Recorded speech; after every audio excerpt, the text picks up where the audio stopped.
Hi, I'm Bill from Disney Image Makers and Bill and Eric Photography, and I hesitated to make this video today because the one time I made a negative video about a 50mm lens, I got all sorts of negative comments. It was, really, it was the most hated video on this channel, and we've done hundreds of videos. You know, I want to be very careful when I talk about the 50mm lens because for some photographers, this is the lens. You know, this is the one they get after their kit lens. They love it. Eric, the other half of this channel, loves his 50mm lens, and it's always on his camera. That's like his default starting point. Whenever we go shooting somewhere, the 50mm comes out, he works the area, and then he starts switching his lens around. I noticed something over this last year. I've had the Nikon Z6 II for, I don't know, I got it in the winter last year. I had got the Z5, didn't like it, and I got the Z6 II. And with it, I bought the 50mm. I got this from my friend Guy. A 50mm 1.8 made for the Z mount, and I also have the 24-70 f4 made for the Z mount. And then I've been adapting my other lenses. Now I have a 70-200 Sigma 2.8 that I love, and I have a 16-35 Nikon f mount lens that I adapt to the camera. And recently, Viltrox sent me a 35mm Z-mount 1.8 lens that I've been using and liking. So over the course of this year, I've noticed one thing. My 50mm lens rarely comes out of my camera bag. Now, it's a sharp lens, the images look great, and I never use it. And, you know, I started to think about it, and, you know, I just thought I'd give you guys something to think about when you're building out your lens collection. And you know, most people they'll dive in and get a 50mm. They're fairly inexpensive, although they're getting more expensive now with these new cameras, these mirrorless cameras. So you know, here's just a little food for thought. Over the last 3 months, I've gone on 3 photography trips. I was in Lancaster, Pennsylvania with Eric.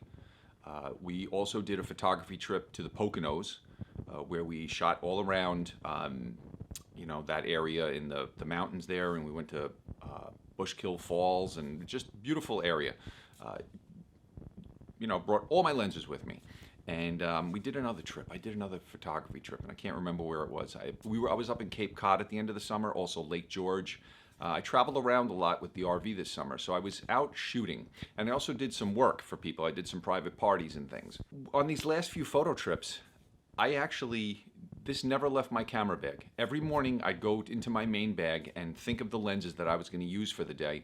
And the 50mm just never came into play. I just don't think about this lens. When I'm shooting landscapes, I typically shoot wide, or I like to shoot in real tight. So the 24-70, the 16-35, they more than cover the wide spectrum, and my 70-200 I used quite a bit, shooting in tight, waterfalls and, you know, things like that.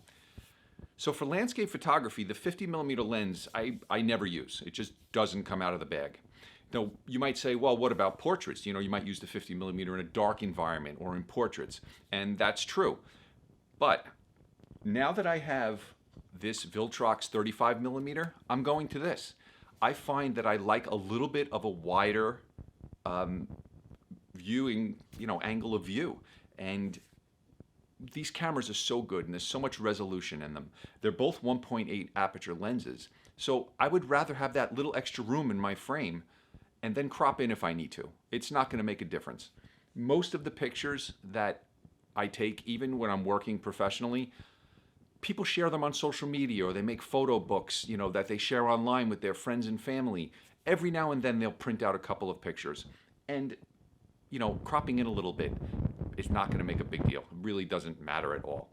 I have pictures around my house that I shot with a 24 megapixel camera that I've cropped and moved, and they're hanging up in, you know, 30 by 40 sizes. In, you know, the one right behind me over here, you know, that's a shot that I actually cropped a little bit.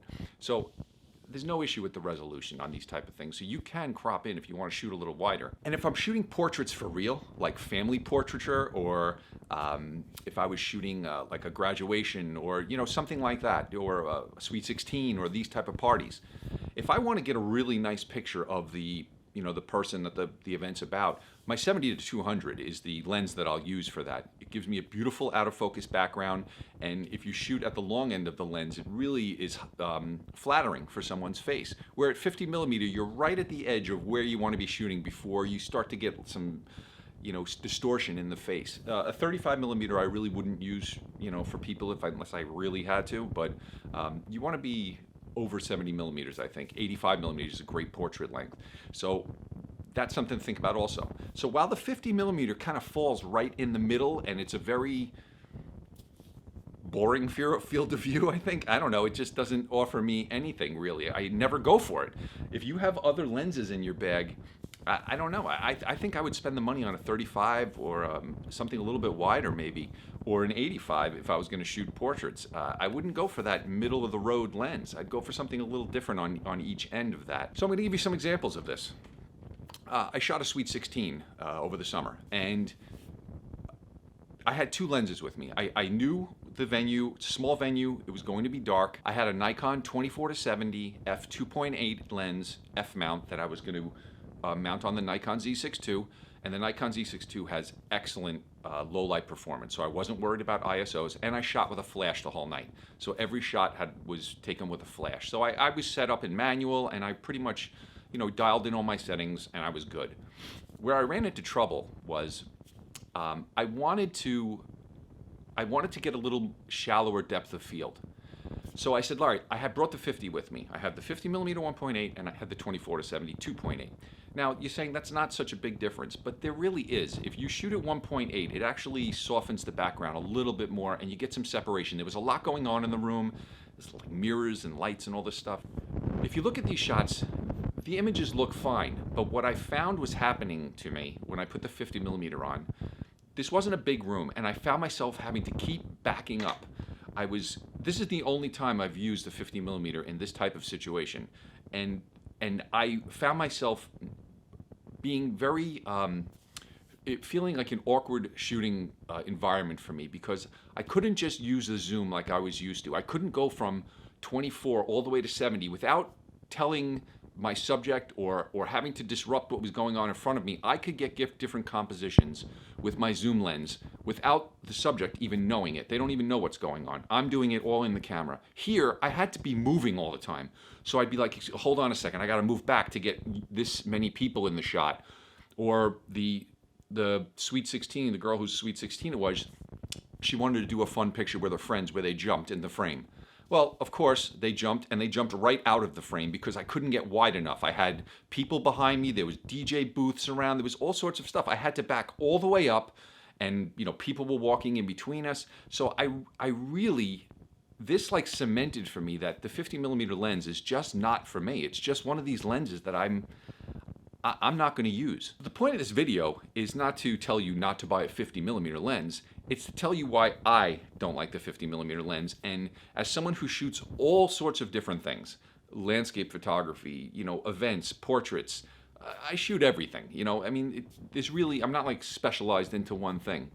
And while the 50 millimeter sounds like it would be a jack of all trades lens, I find it to be the exact opposite. It's never exactly what I need. Where the 24-70 or the 70-200 or even the 16-35, with those three lenses in my bag, I can basically shoot anything anywhere, and I'm good, and I know what I'm doing, and I'm able to get what I want. Now, if you are only a portrait shooter, then I think getting a 1.4 lens, whatever focal length you want, I would say an 85 millimeter 1.4, 1.8, that's going to give you a really creamy background, really out of focus area. It's going to be very nice. But you can get that also with a 70-200. I find the difference is not that great. And I've never, ever had a client say to me, oh, you're going to use that lens instead of that. They don't know. As long as you're getting the results that they want, it really doesn't matter. 50 millimeters are inexpensive. They start at like $99. You can get the Canon Nifty 50, and that was the lens. That was the lens I did the review on that everybody hated. I said, don't buy this lens. I didn't like that lens. I've owned 2 different copies of it. To me, it's just not a sharp lens. And then I got a flood of people. You're crazy. This is the best lens ever. Great starter lens. Okay, I just think if you're willing to save a few extra bucks, you can move up to the next level of 50 millimeters, which are better lenses. All the third-party manufacturers make them. Even Nikon and Canon's own versions, like the next one up, you're getting to that $300-400 range. It's a lens you can just throw in your bag and have for the rest of your life. They're good, sharp lenses, where the Nifty 50, not so much. In my opinion, you know, I've now owned, I think, 6 50mm lenses, and I keep selling them because I realize I don't like it. Every single time I try again, and I don't like it. The Viltrox 35mm, I like. I mean, this is a lens I'm going to keep because that 35mm is just wide enough to, if I'm looking for a shallow depth of field or I'm shooting without a flash and I want a little extra light, this is the lens I would go to, not a 50mm. Now, you know, when Eric sees this, he may text me and be like, "You're crazy. You're wrong." You know, he shoots mostly primes, but I've always been a zoom shooter, and I prefer that. You know, there are times when I do pull out my 135 f2, or I'll shoot with you know, a 1.8 lens, or I've owned over the years, you know, various 85mm and things like that, because you do get a little bit of a unique look with that. But in a working environment where you're really moving fast and you got to get things done, I think you'll ask most photographers. They want versatile lenses that they know what they're going to get, and they can just, you know, get a lot of different shots and angles without messing around with the camera too much. Sometimes there's a lot of time constraints on when you're working, and you really don't have time to mess around with your lenses and change them. And, you know, you don't want to disrupt what's going on in front of you. So if there's people having a good time and you know, there's something spontaneous happening, you know, oh, hold on, I got to change my lens. And you don't want to do that. You want to be able to capture it. If you got to go wide all of a sudden because a group of friends get together for a shot, you know, at a wedding or at a party, you want to be able to just quickly go to 24mm instead of, you know, being at 50 and being like, oh, I can't get in the shot. I have no room behind me. There's a million people on a dance floor. So these are the things that you don't think about when you're building out your camera. Now, if you're a hobbyist and the 50mm fits into your budget and you think it's going to work for you, it's a great lens. I mean, this lens, I would say this is the sharpest lens I own. It's a very well built. The images are perfect. I have no issues with it. It's just the focal length that doesn't work for me. So maybe the Nikon 35mm 1.8 might be a better choice. But, you know, if you're building out your kit, these are just things to think about. So I hope I didn't confuse you, and I hope I didn't piss any of you off. I'm sure that I did, you know, because you get those comments, the guy who loves his 50mm, and, you know, he's got to tell me that I'm wrong. But okay, it's my opinion, and this is the way I like to shoot. And I've just found over the years, I'm not deliberately trying not to use it. It just doesn't come out of my bag. I have it there, I see it, and then when I'm thinking about the day, I don't grab it. And the one time I did take it with me, I'm like, I'm going to use this lens. I was not enjoying the shooting experience at all. It was awkward, and it wasn't perfect for that environment that I was in, and I ended up going back to the 24 to 70. So that's it. I'll link up that 50mm, you know, don't buy this video, because if you've never seen it, you know, it's just my opinion, and you can read through the comments and see, you know, it's just one of those videos that it was a little clickbaity, and, you know, sometimes people will you know, they'll buy into it, and you know, some people call me out on that, and I did want people to see this video, so that's why I did make a title like that.